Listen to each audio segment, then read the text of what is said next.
Hello, my name is Anissa Avon, and I am the President and CEO of Turnkey Coaching and Development Solutions. And today we are going to present Escalating Call Center Performance. But I want to introduce a little bit about Turnkey and a little bit about the Whitmarsh Consulting Group, and then I'm going to hand it over to Phylecia, our expert today. So, Turnkey Coaching and Development Solutions, we provide enterprise learning and development solutions, and our goal is to drive business results and improve organizational culture, which is one of the reasons why we are so interested in supporting our clients in increasing their call center performance and call center retention and results. I also would like to introduce and say thank you to David Whitmarsh with the Whitmarsh Consulting Group. David and his group over there, the Whitmarsh Consulting Group, do an amazing job. They do so much of our marketing and our sales and our multi-channel efforts to support our clients, and David will be stepping in at points during the presentation in order to support a couple of the visual elements that we're going to be using on the call today. David, actually, after 14 years of working as the VP of Sales and Research and Revenue at HR.com, many of you on the call are familiar with that portal, HR.com. He is now working as the Senior Managing Partner of the Whitmarsh Consulting Group, and so he partners with his clients in order to support their email marketing, their social media marketing, their multi-channel marketing, etc. And we're just very fortunate that he has such a grasp of the best practices in human resources and training and leadership coaching and HR development. So, David, thank you for being on the call. And now I'm going to introduce us to Phylecia. Phylecia, you want to, there we go. I want to make sure you guys can see her lovely face. This is Phylecia Bare, and Phylecia comes to Turnkey Coaching and Development Solutions with over 20 years of working in corporate training and management consulting. She has in excess of 2,000 hours in direct call center coaching and curriculum development, which is one of the reasons why we are super excited to have her expertise today on this call. Her knowledge of being in the field and supporting call centers in developing their people, supporting their engagement level, their retention level, and in the end, their conversion and sales is nothing short of impressive. So she is a sales performance expert. So hello, Phylecia. Please introduce yourself. Well, great. Well, thank you so much, Anissa, and welcome everybody. It is such a pleasure to be here, and I'm so excited to be able to share some of the experiences that I've had in escalating call center performance and taking it to the highest level. But before we do that, I want to kind of personalize the introduction a little bit. And Anissa, my goodness, I feel so honored with the kind things that you said.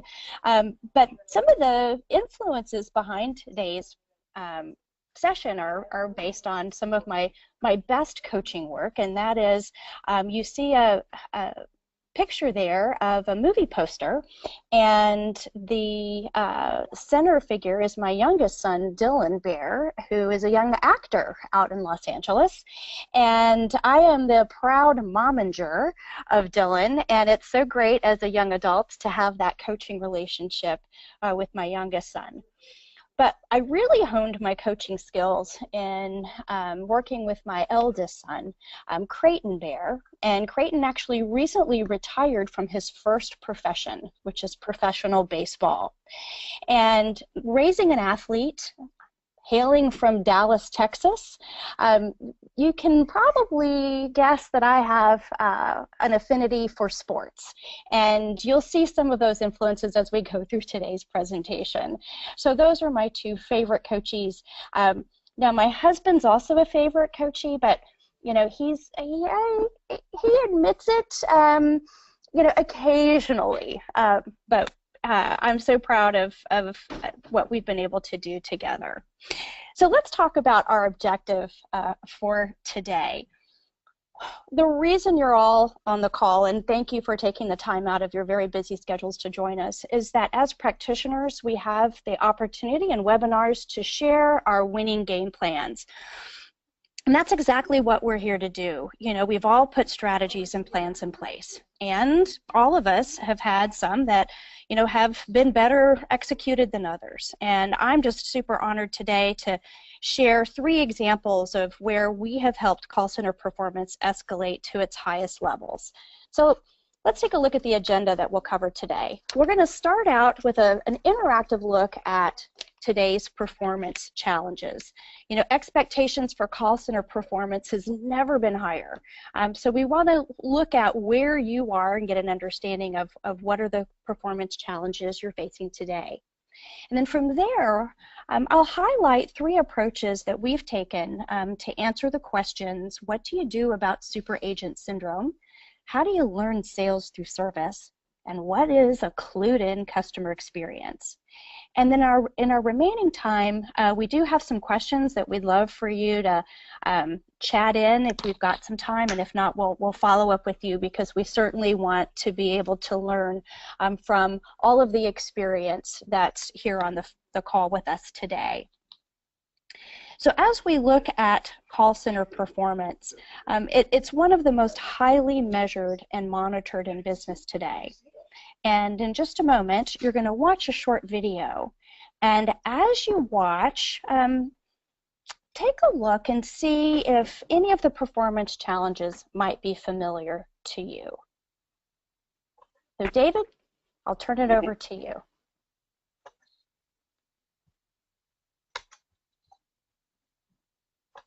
Video, you may have seen that some of those supervisors illustrate and demonstrate performance challenges that are all too familiar. So let's take a look then at how we might be able to get our arms around the performance challenges that we face today. You know, there's so much that we have to stay on top of, and to look at performance challenges, you know, we want to think about, okay, what are those ones that are, you know, highest level that are keeping us up at night? And if we categorize them, we can look at them as from an operational efficiency standpoint, from a people management standpoint, from a business value perspective, and also from customer satisfaction. And we're going to look at all 4 of these performance categories, but to get us going, we want to focus on the first 2. And the reason is that research shows that the first 2 areas, operational efficiency and performance management, are very much entwined. And so to do our own research, we'd like to hear from you all by way of poll around how your centers are performing in these areas. So let me show you what I mean. So here's our first performance challenge question. And in just a moment, you'll see a poll come up around this question related to operational efficiency. How well is my team performing in operational efficiency? And to make it really easy, we want you to rate how your team is doing on a scale of 1 to 5, with 5 being excellent. Now, here's the thing. Operational efficiency can be a really broad category. So, as you're thinking about what your rating is, consider these things under the heading operational efficiency: average call handle time, calls per hour, first call resolution, the time you're able to spend coaching around operational efficiency metrics, schedule adherence, call wrap-up time. All of those things are what we consider under that heading of operational efficiency. Okay, well, lots of responses coming in. Thank you so much for your participation. And it looks like we've got about half the group with rock solid performance. That's fantastic. You know, and there's always that challenge of how do we go from good to great, and strive for excellence every single time. You know, I remember my son when he was pitching, it was a new game with every batter at the plate. All right, so, and there's a large percentage that have opportunities to get better. So as we move forward, the intent is that some of our examples may give you some good ideas on how to take your operational efficiency to the next level. All right, so our next question is around, let's see if I can, there we go, is around people management. Because if you're having issues with operational efficiency, let's say average call handle time, it could be that your agents aren't skilled in the areas of call efficiency. So the next poll question is, how well are we getting the most from our agents? And again, the same rating scale, 1 to 5. And think about when we look at getting the most from agents, we want to consider metrics like attrition, frequency of call-outs, agent engagement survey results, agent coaching. Are your agents getting a lot of coaching? Are your supervisors able to hold team meetings? And how promotable are your agents and supervisors? So those are some things to think about as you take this next poll. Again, we're looking at how well are we getting the most from our agents. A couple of folks that have submitted that they can't hear. So just double check that your microphone is on or that it's not on mute, just in case. So you guys that are on, if you still cannot hear us, do let us know. It could have been once the video was off, we needed to reset something. Hoping that you guys can hear now. I am going to send a message to everyone. Can you hear me okay, Phylecia? Yeah, I sure can. Let's just double check. We don't want to keep going too far before folks can hear us. And if you can hear us,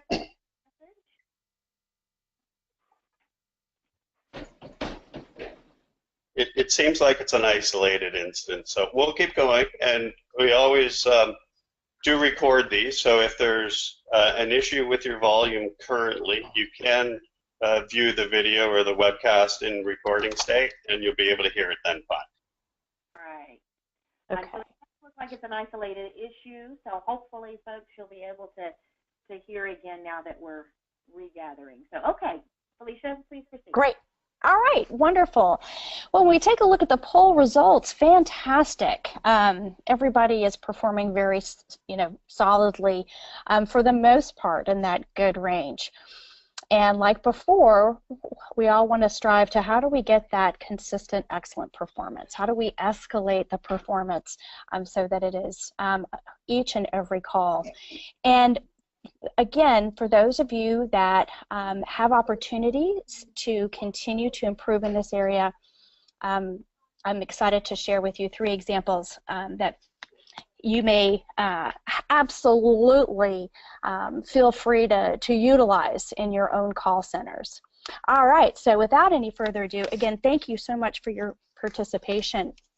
When we look at call center performance, whether it's operational efficiency or people management, what's really interesting is just last year, I came across an interesting study. The Quality Assurance and Training Connection reported in their studies that over 80% of supervisors and team managers were moved into their positions from being a frontline agent.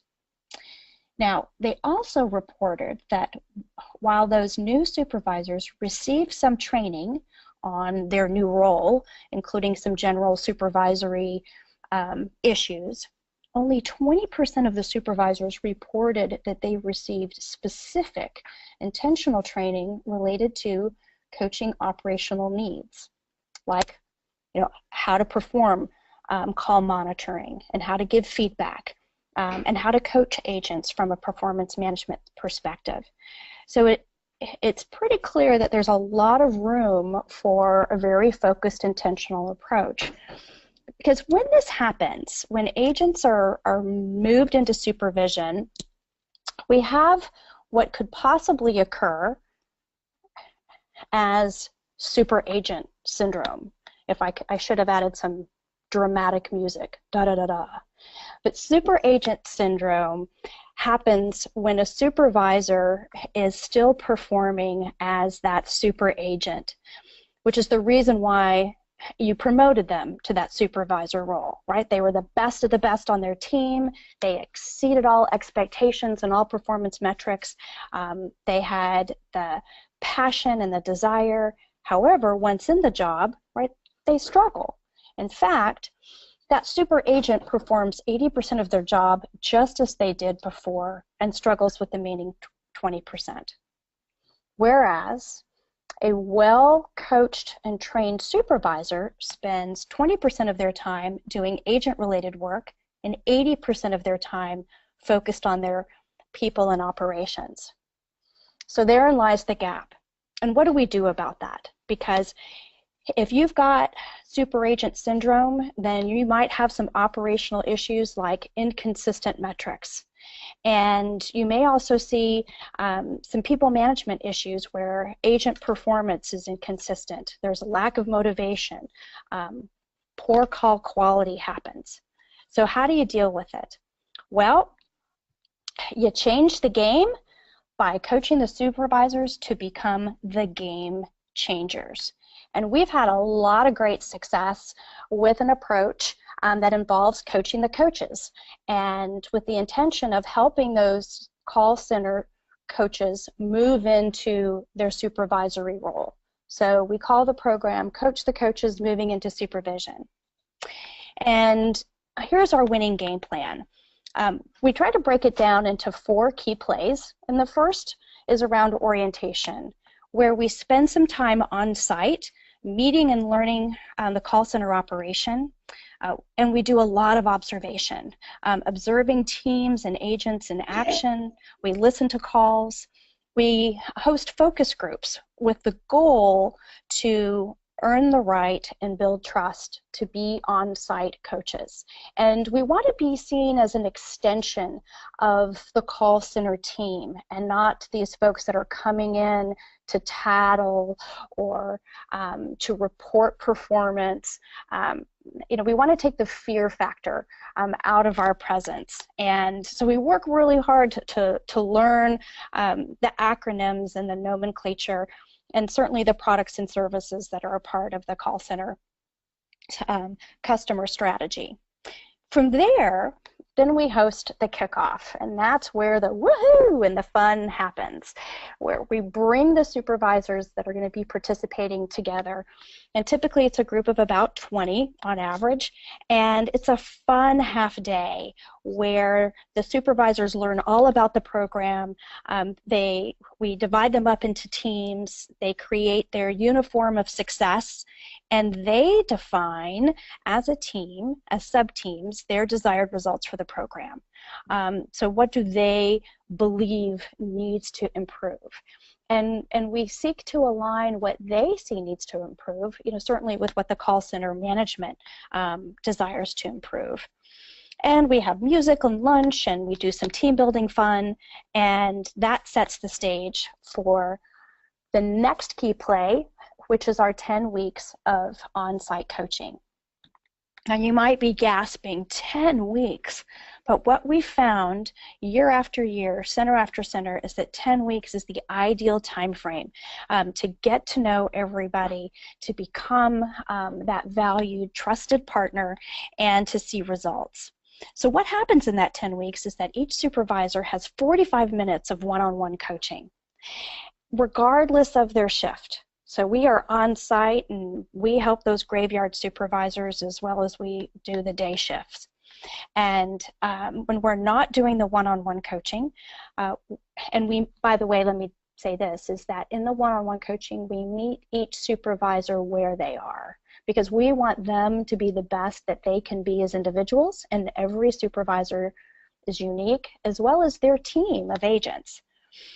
So we want to get to know the agents as well. So we do a lot of Y-jacking, and we listen in to the coaching conversations, the side-by-sides that the supervisors have with their agents.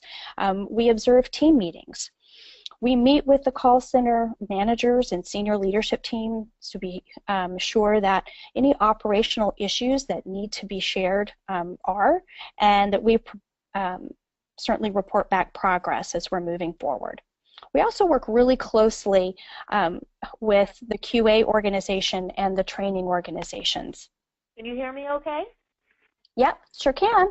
Just real quick, I got a quick question for you. I know that one of the things that we're talking about here is a particular program, and lots of the folks that are on the call will want to know how they'll be able to apply this internally, whether or not they bring us into it or not. So one of the things I know you're going to talk about next, and I just want to clarify, is that strategy, things that you've learned in applying this process that they can take away. Is that a fair statement?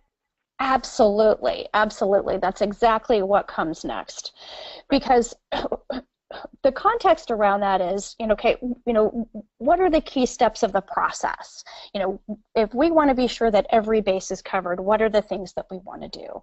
And that's what these 4 steps really represent. So, whether it's us or you're doing it yourself, if you have a intentional focused coaching initiative, or whether your coaching is ongoing, it's so important to build in those check-ins and to do follow-up and to make sure that the feedback is looping back through on the effectiveness of the coaching that's happening for you as the coach, and as well as certainly back up into the organization. But let's jump right into then what are some of the option plays? What are some things that you can do in your organization to ensure success? Well, one of the things that is really important is to make sure that your coaching session is aligned to the overall call center strategy, that we're not just coaching for coaching's sake, or we're not just coaching the same metrics over and over again. So it's so important to stay connected with the senior leaders and the customer as well, the end user customer, to make sure that there's that strategic element, so that the return on the coaching investment is clearly seen and demonstrated. We've done some strategy alignment work, working with senior leaders who wanted to be sure that their call center VPs were implementing strategic plans concurrently, and we're all on board with that plan. So that's an example at a super high level. But it's really important to have that strategy alignment really at all levels, and to make sure that the agents really understand the strategic direction of the center. The other thing that we've found success in that many of you have likely done, especially who have said that your agent performance is really, really solid in the previous poll, is to do recursive training and to provide best practice just-in-time leadership development training. And it's so hard to pull agents off the floor for training, and know that the trend is to do more and more online training. But boy, when you have that opportunity, when call volumes are low, to pull a few agents in together and to do what we call a nano module, 30 to 45 minutes on a single topic to help polish and perfect key service skills or leadership skills, even selling skills, is so, so valuable. And of course, they love to learn from each other. So it's important for supervisors to learn from each other. And again, I mentioned agents. You can certainly bring agents as they have downtime together for those best practice modules. We've also implemented book clubs. And this has been really, really effective to pick a leadership book that not only the call center supervisors would benefit from, but also their direct managers. And having everybody reading the same book, we've done some really cool stuff with SharePoint where folks can use in the internal communication tools and systems in the call center, to rate the book, to have chat rooms and discussions around the book. We've had, lunch sessions to talk about the book, and it's really been an opportunity for that learning to bring the managers and their supervisors together in kind of a neutral way, to create, better synergy and relationships around, leadership practices. Then the other example is, of course, the ongoing team building. And that sort of goes without saying in a call center environment. It's all about teams and having fun. But when there's the opportunity, to take a team and strategically plan pulling them off the phone to do some very short team building activities, it goes so far in boosting morale and bringing the call center together. And we're talking about team building activities that are related to bettering those supervisors as coaches and helping them grow in their understanding of what does it take to perform together when it matters most, right, in their most critical situations. So those team building, go ahead, Anissa. On that note, one of the biggest problems that is historically known in call centers is just agent attrition, and of course that's engagement level and agent attrition, and not hitting their numbers to where they feel like they're good at it, but also not having managers that they feel are supportive of them or that coach them. Can you talk a little bit about some of the programs that you've done and whether or not a call center coaching and development program like what you're outlining here, did it support or not agent retention and engagement? Oh, absolutely. In fact, this moving into supervision program, the very first time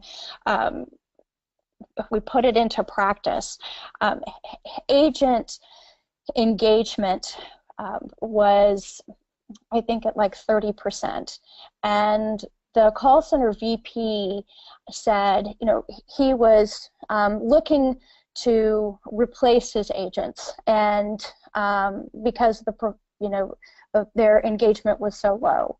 And I said, wow, that seems like a very dramatic strategy, because they're the front line. They're the ones that are closest to your customer.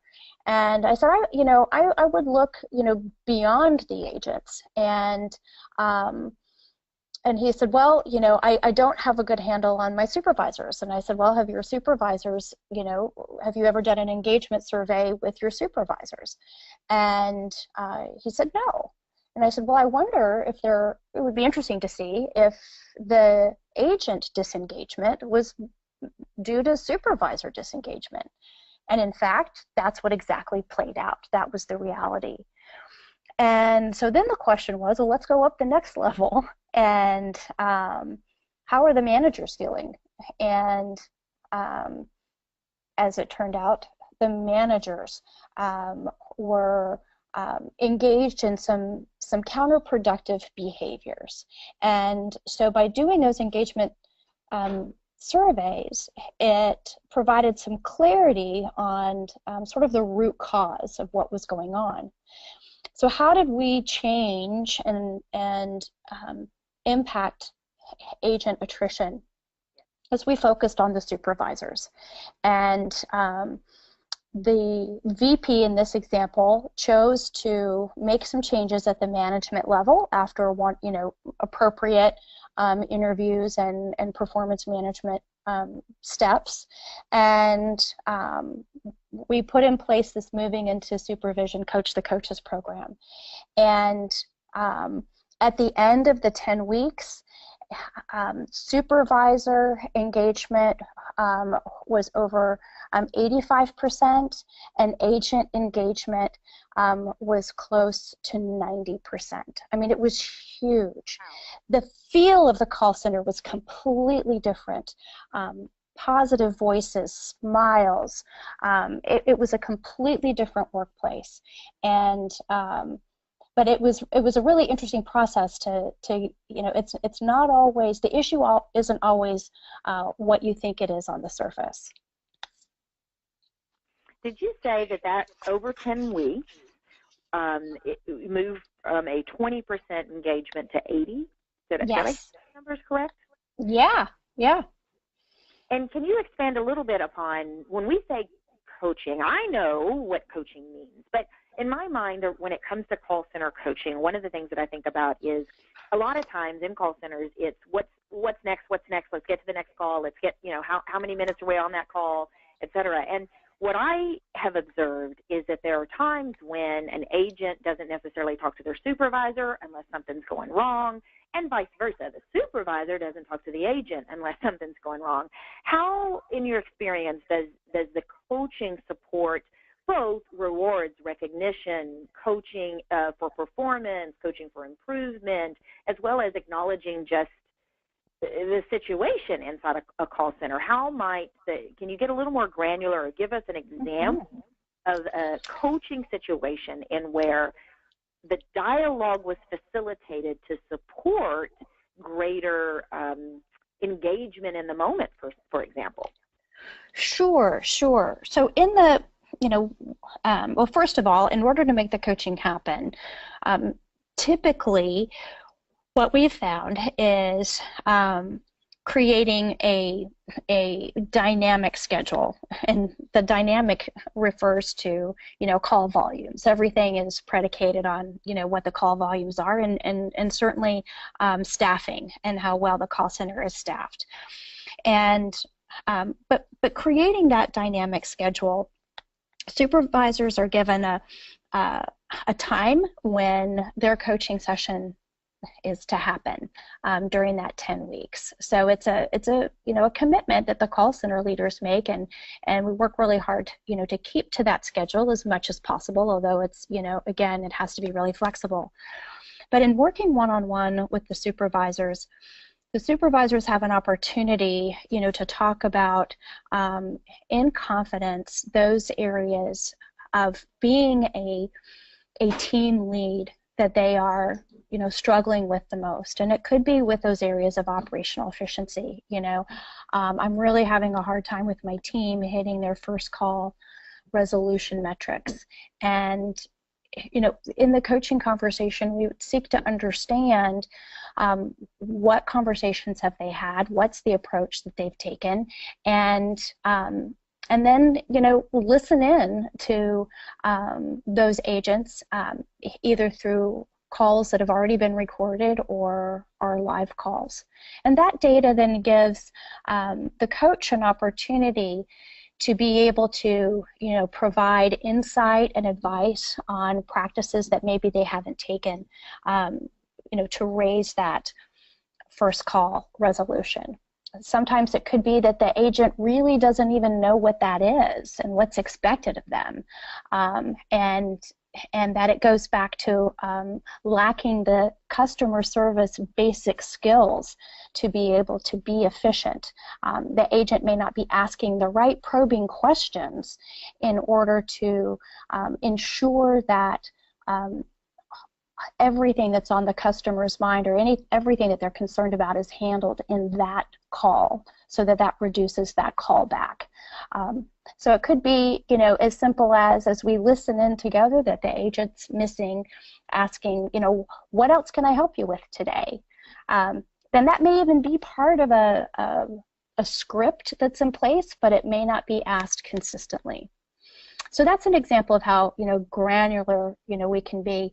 And then for the next supervisor, their challenge may be around not being able to find the time to have a team huddle, and so they're struggling with how to manage the time to pull the team together to disseminate information. And so we do a lot of creative brainstorming around, okay, what are different ways that information can be relayed to the team. I remember one particular supervisor who was, she was feeling down and disengaged herself, and she knew that her attitude was impacting her team and their performance. And I uncovered that she's an artist, and I said, you know, here's the opportunity to, you know, tap into your creativity and artistic ability and think about creative ways where you can communicate with your team. And so she created these fabulous little recognition caricature portraits of each agent, and they had them at their stations, and then they got, you know, stars as their performance, you know, continued to go up, and her engagement went up. The agents loved it. So that's an example of an outcome that can come, you know, from those sessions. Very, very helpful. And Sandra Perry, actually on the call with us, asked the question that I feel like you've begun to answer, and that is, she had said, okay, we're talking a lot about disengagement and attrition being the result of disengagement of managers and supervisors, but are there suggestions you can make when the agent issues aren't the result of the trickle-down effect? And my curiosity to you is what have you discovered? First, we want to answer that question if we haven't already, but what have you also discovered? I'm sure that there are plenty of times when a supervisor isn't disengaged, but their methodology, perhaps their best practice in understanding what being a supervisor that is a supervisor that a coach approach to supervision, and how that has a better result, produces better outcomes than the supervisor who perhaps follows a more traditional command and control. Are you showing up on time? What are your numbers? What do you need to do to perform at the level we're expecting? Can you speak to the other reasons for poor performance if it's not about disengagement, for example? Oh, sure. You know, going back, I think to the question, you know, it could come back to the hiring practice. You know, what competencies have been defined, you know, for agent performance, and that's one area that we see, quite frankly, you know, we see in traditional corporate organizations where job competency models are in place, behavioral-based competencies, as well as what we call functional competencies in terms of, you know, technical knowledge that's required. And so having a really solid job competency model can help ensure that you're hiring the right agents in that have the, you know, the right aptitude. And I know that there's a lot of different there's software systems and applications and assessments around that can help ensure that you're bringing in the right talent. But going further to your point, Anissa, is okay, maybe we don't have the right agents in. So what do we do then? Well, and that's a collaborative effort, you know, certainly between the call center manager and the supervisor. But all too often those performance, you know, challenges are not addressed early enough, and this is why having an embedded coaching practice is so helpful. If we have that super agent syndrome where, you know, we see that the supervisor, well, let me back up. Call center managers just don't have the time to really observe and coach their supervisors as we'd all like, generally speaking. And so when that's the case, you know, the supervisors are really left, you know, to sink or swim on their own. And so having a coach in place to do that performance coaching with the supervisor, it's a real balance between providing education and training right there on the job and just in time, as well as, you know, coaching and developing that supervisor and becoming and blossoming into, you know, their own true leader, and that hopefully would propel them, you know, if they desire to get into management. And so what we look for as, you know, call center coaches is those that have the skill, knowledge, and ability in the practice of call center operations, but also to have that to be viewed as a subject matter expert or an extension of the call center manager to be able to help with that leadership development and skill building so that the supervisors continue to grow. Did that answer the question? Was that kind of what we were looking for? I think so. I think that what I've heard is we acknowledge that, yes, there's rampant disengagement in call centers, and that's a problem. So there's attrition issues that are a result of that. And there are also, of course, managers who don't feel that they have the proper, or even if they're aware of it, they don't have the proper training or coaching skill set to properly be a coach inside the call center. So that's when an HR professional or the champion inside the call center can actually support those dialogues. But what I'm really hearing is that there's also going back to the hiring practice, in ensuring that the individual that's going to be inside the call center has been hired in alignment with what's the performance required and what are the skill sets required, and the key value structures and behavioral skills, et cetera. But simultaneously, I'm hearing a cultural fit. If you're going to develop a coach approach to supervision inside your call center, it's also important that those supervisors, the super agents, and the frontline folks develop or are encouraged to develop that two-way dialogue. Is that fair? Absolutely. And so it really has to be a planned and intentional effort. If coaching happens, you know, here and there, it's not meaningful. It doesn't have substance. And so where you know, the greatest results come from is that planned, intentional, you know, program that includes you know, some homework up front. What is the result we're trying to drive through? What is the performance issue we're trying to resolve through coaching? So it, you know, and it could be, you know, in fact, in just a minute we'll talk about sales. You know, we're not getting any upselling attempts, or it could be that our CSAT scores are low, you know, from an operational perspective. And how do we coach our supervisors in order to get those results? So we always want to look at, you know, from that orientation. So I'm going to go back a slide. You know, what is it that, what's the goal that we're trying to achieve? Make sure we get everybody excited and on board, that it's really clearly defined what we're trying to do.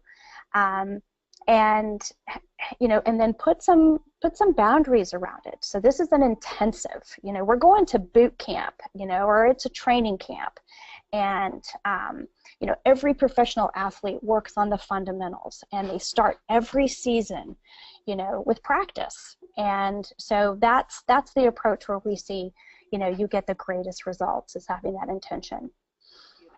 One last thing I wanted to say about this, and moving into supervision, which is another practical thing that is after, if you take the suggestion of doing, you know, a very focused and intentional coaching program to escalate your performance, no matter what that is. And again, we talked a lot about, you know, whether it's disengagement, but it could be, you know, whatever metric is lagging that you want to raise. One of the things that we've had great success with is what we call teach back presentations. And that first video you saw was actually part one of a supervisor teach back presentation. And the supervisors love the opportunity to, in a creative way, demonstrate and share to their senior call center leaders what they've learned and how they've grown. And this is where you see that you've got the return on the time investment, or if you've brought coaches in, you know, that cost investment, where you get a sense for how embedded are these new behaviors that have been the point of focus in the coaching initiative. So I want to throw it over to David so that we can see the rest of the story in the follow-up video.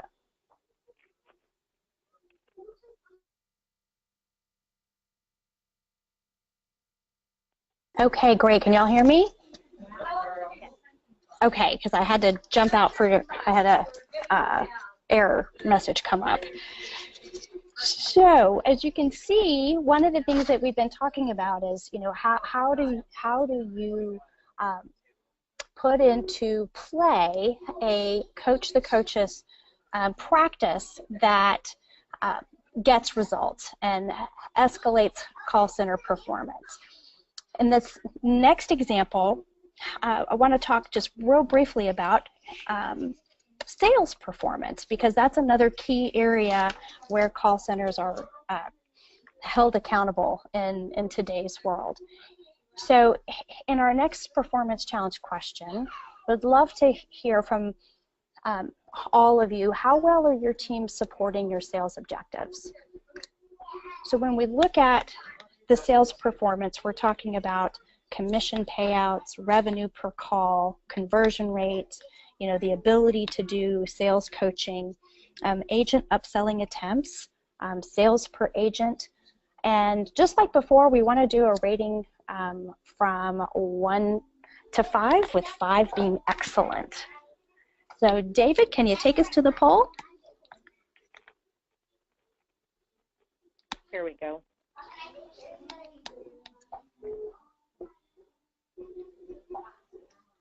Great, we've got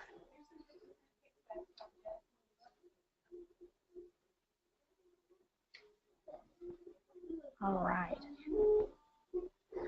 Oh, I love it. We've got some sales experts. So we've got some sales centers on the line, which is fantastic. And some of y'all are looking for ideas and suggestions on how to improve in your pursuit of increased sales from your agents. Well, a second example that I want to share with you today has a little bit of a backstory, and I know we're getting quick on time, so I'm going to go through this as quickly as I can. But when we look at selling, it's helping agents sell is challenging enough. We were faced with a situation where we had to actually create a sales culture where that culture did not exist. So here's the quick backstory. In this situation, U.S. call centers were selling approximately 3 revenue-generating units per 100 customer care calls received, and increasing that from 3 to 5 revenue-generating units per 100 calls would generate nearly $1.4 million in a single year. So there was an initiative to drive to 5 in the U.S. that would raise that revenue-generating unit yield to 5%. Well, our challenge was to take that concept to Mexico City and Costa Rica. And in those 2 countries, selling is not viewed as something that is polite, and in fact, there was, it just culturally doesn't naturally happen. And these particular call centers that we worked with in Mexico City and Costa Rica had fantastic CSAT scores and Net Promoter scores, but they had never been asked to upsell before.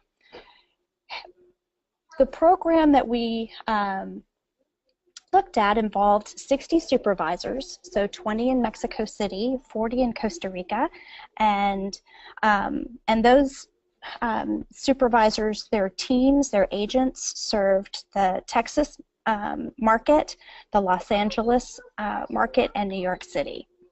And our goal from the client was to just see what you can get. We have no expectations for any kind of sales performance. So it was, game on. Let's see what we could make happen. And the strategy and formula for success was to leverage the customer service success and the pride that these supervisors had in coaching their teams to service excellence. And so we listened in to how the supervisors were coaching their agents. And the things that we picked up on is that the supervisors and agents both had really great questioning skills. They were really, really good listeners. And they naturally offered benefit statements from resolving service issues so well.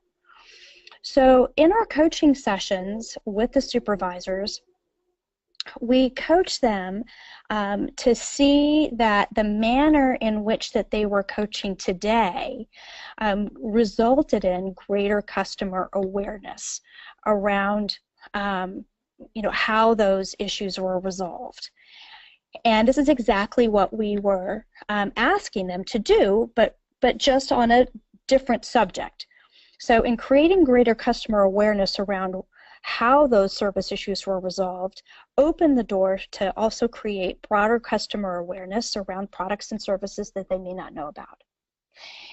Now the yeah but to that was that customers really they'll tune out as soon as we expand the conversation. And so the next step was to capitalize on what the supervisors and agents knew about their customer knowledge. So we had the supervisors do show and tell presentations.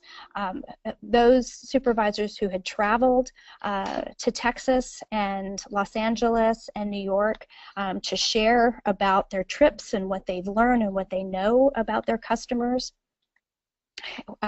We also showed true story travel videos to help orient the supervisors at a deeper level around the nuances. And of course, folks already knew that when you talk to customers in Texas, you're going to chat a little bit about the weather and how things are going.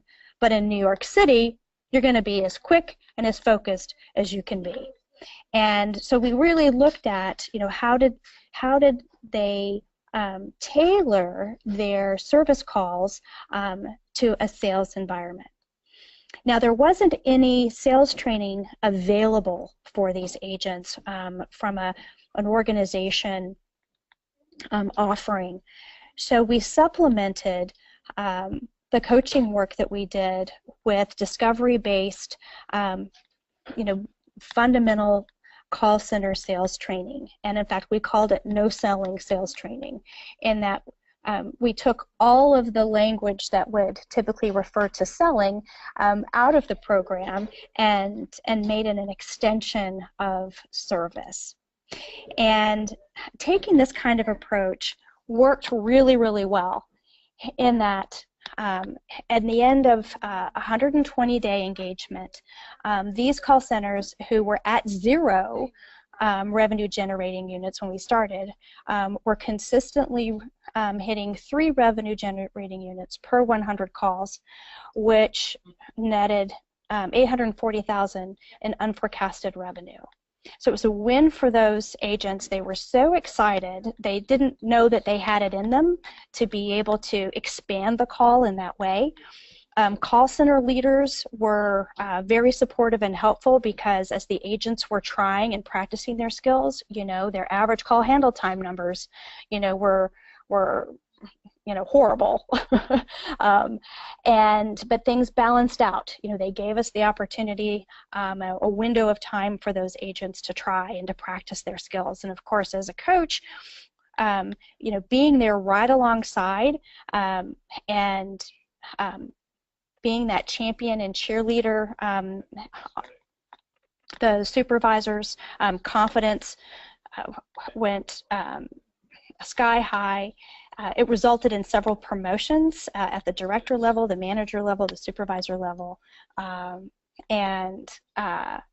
it was a really, really great success. So the lessons learned there is, if you're struggling in creating that sales culture, look at those aspects of customer service that your agents are doing really well, and observe how your supervisors are coaching your agents in mastering those skills and utilizing those skills, and see how you can take those calls, those examples, and reframe them as sales opportunities.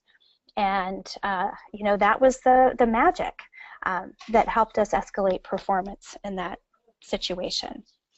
Now, I know we had one more topic area, which was customer satisfaction, but I'm looking at my watch, and we're, you know, getting close to 2 o'clock. So, Anissa, I know we want to honor everyone's time. We did say it would be an hour, but I also know that there's folks on the call that are really interested in the customer experience aspect. So what I'd like to say is that anyone that's on the call that needs to drop off, we completely understand. We want to tell you that we appreciate your time and love having you with us today.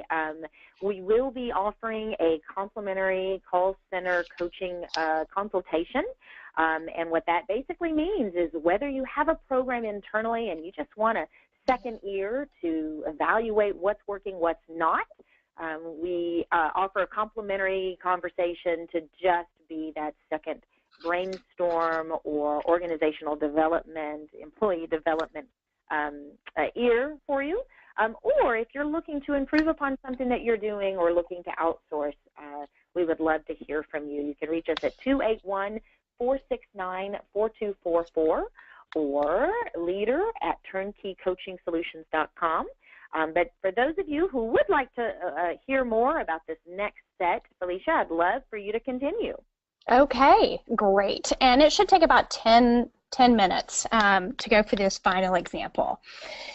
And of course, it's going to begin, though, with hearing from all of you, because, you know, paramount to a call center is customer satisfaction. And so our fourth and final poll, our first, you know, metric, or last metric we want to look at, is how well is our team serving our customers.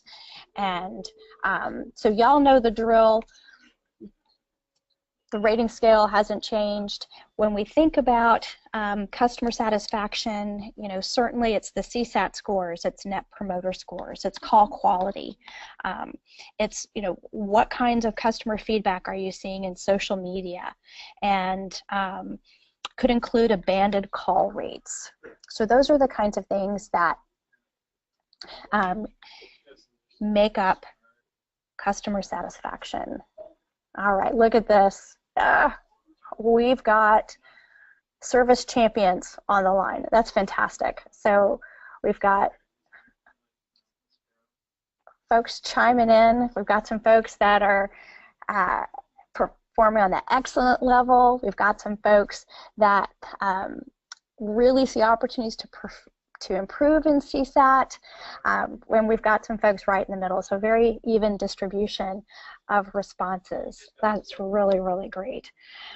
You know, and right, customer satisfaction is the primary reason call centers exist.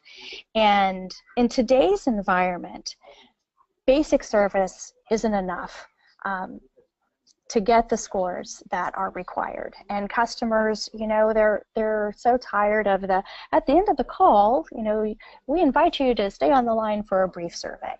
And while that's really, really important, and I don't think we can get around that, how do we ensure that the behaviors and the actions that are happening really create a customer experience? And that's what we want to talk about next. So David, if you could close the poll for me, great, thanks so much.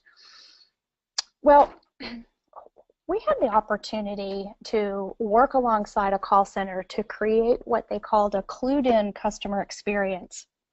And this concept of customer clues, it was really the brainchild of a gentleman by the name of Lou Carbone, and he wrote the book Clued In. And I had the opportunity actually to work alongside Lou and his team at Experience Engineering.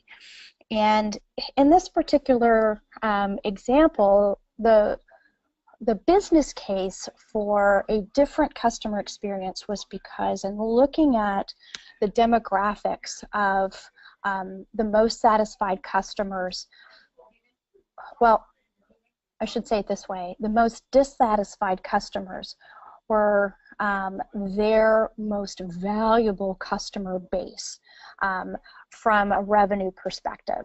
So these were the customers who had the greatest spend, and they were losing those customers. They weren't retaining them. They were jumping to the competition. So they started to do some research and focus groups, and they found that they were just really missing these moments that mattered to the customer. So here's what a clued-in experience entails. And these are right from the master himself, the guru, Lou Carbone. Customer experiences are critical to the value proposition of the call center.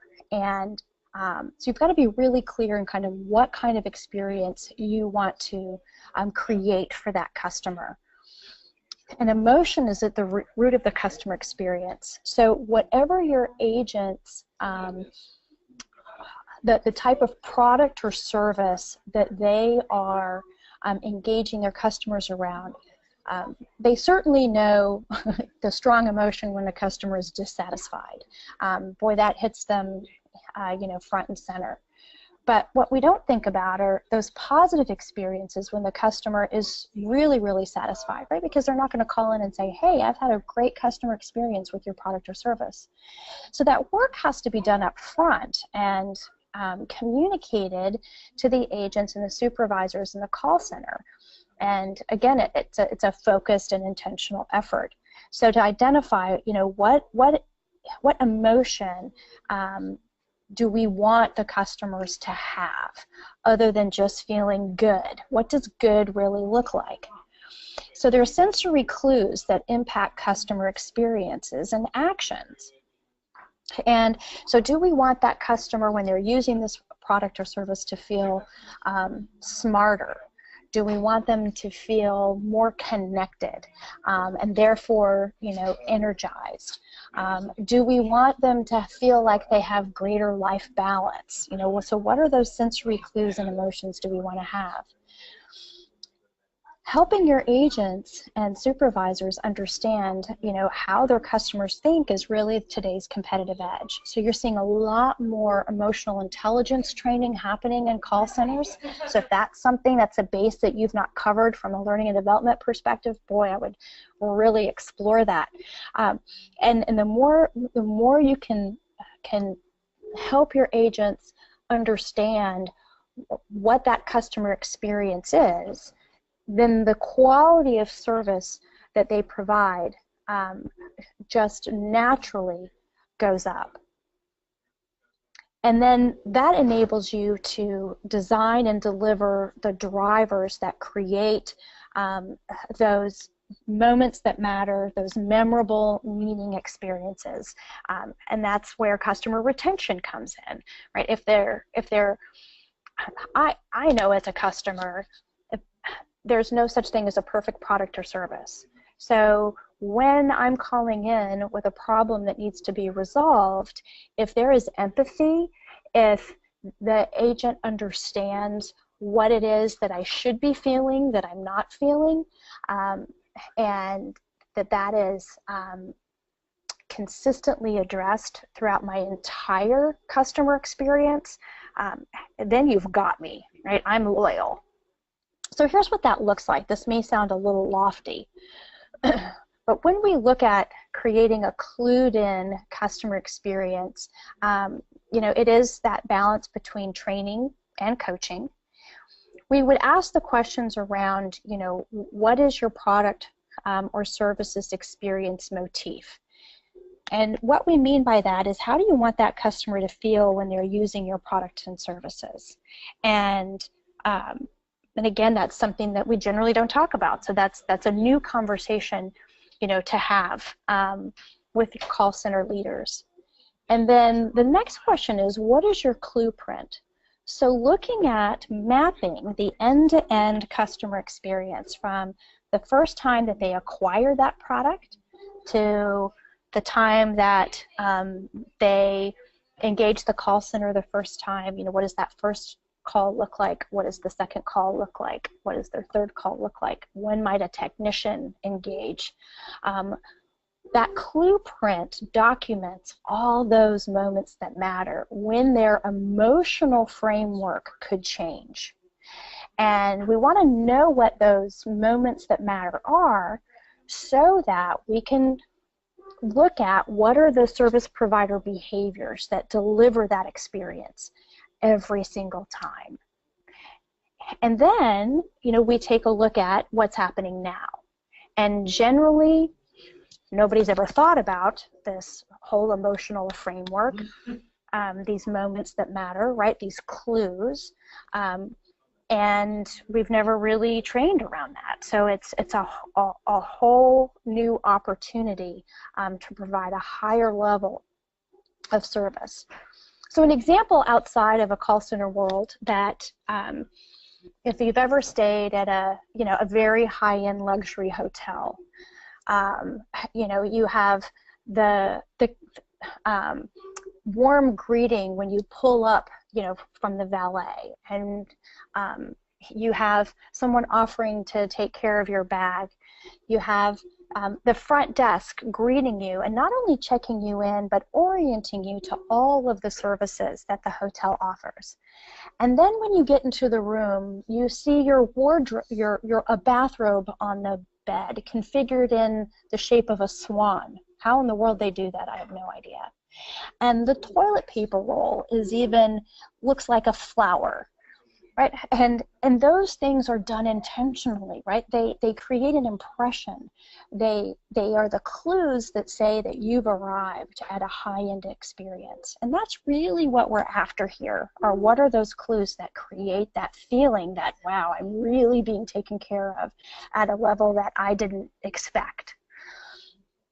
So once we answer those questions, then we roll up our sleeves to begin to design and develop that new white glove experience.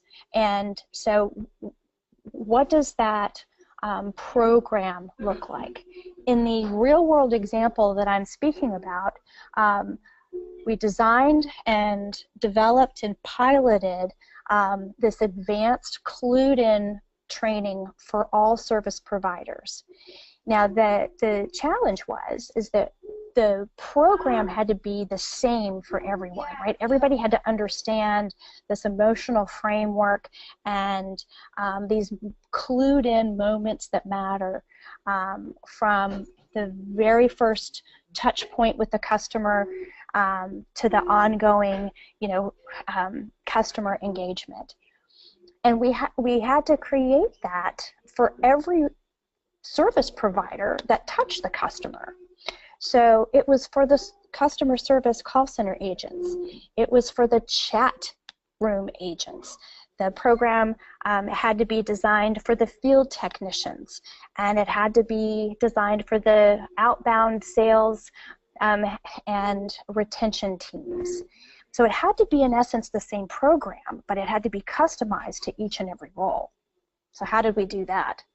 Well, we learned every role, and we shadowed the best of the best, the top performers who were exhibiting the highest end behaviors at the time to see what that looked like, and then what kind of gap existed between that and this new clued-in white glove experience.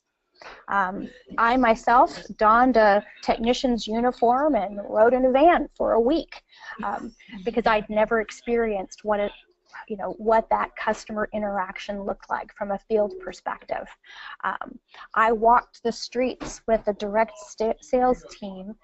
Boy, that sounds kind of weird, but went door to door with the direct sales team to observe, their behaviors and what were those moments that really, really mattered, that excited the customer. And the key here is that it provides consistency and an unexpected level of service. So, oh, I'm calling in. Let's see how long it takes before somebody answers and how many times I get passed around. Well, when they entered into this clued-in customer experience, it felt differently from the very, very beginning. And in order to make it happen, we facilitated train-the-trainer sessions and train the coaching coaches sessions. This particular call center had embedded call center coaches to equip them with the ability to sustain the program. So our role was to come in and design it and develop it and implement it from a pilot standpoint. So here's how it all ended.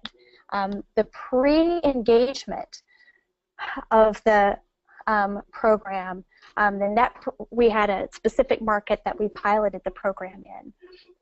The Net Promoter Scores were in Charlotte, North Carolina. That was the market. We're at 40%.